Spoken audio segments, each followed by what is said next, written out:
Hi, I'm Steve from Econ Brief.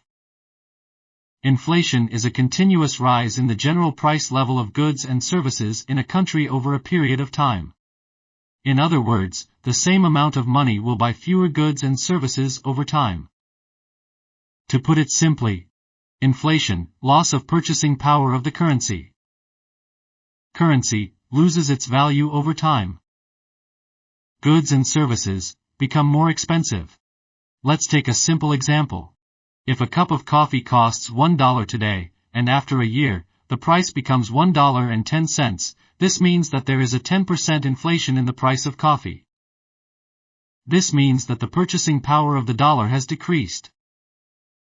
You used to be able to buy a cup of coffee with $1, but now you need $1.10 to buy the same cup of coffee. Causes of inflation. Increased demand for goods and services. When there is a high demand for goods and services, it becomes possible for sellers to raise prices.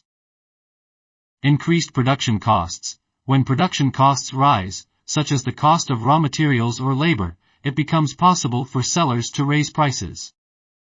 Increased money supply. When the central bank prints more money, the currency becomes less valuable, which can lead to inflation. Effects of inflation. Decreased purchasing power of individuals. Goods and services become more expensive, meaning that people can buy fewer goods and services with the same income. Decreased savings. Savings become less valuable over time, which can make it difficult for people to save money for future goals. Economic instability. Inflation can lead to economic instability, which can lead to a decrease in investment and economic growth. How to combat inflation?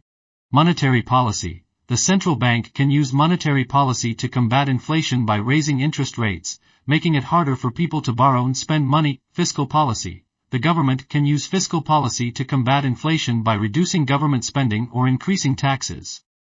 In conclusion, inflation is a complex economic phenomenon. It can have both positive and negative effects. Positive, it can lead to increased investment and economic growth. Negative, it can lead to decreased purchasing power of individuals and economic instability. Thanks for watching.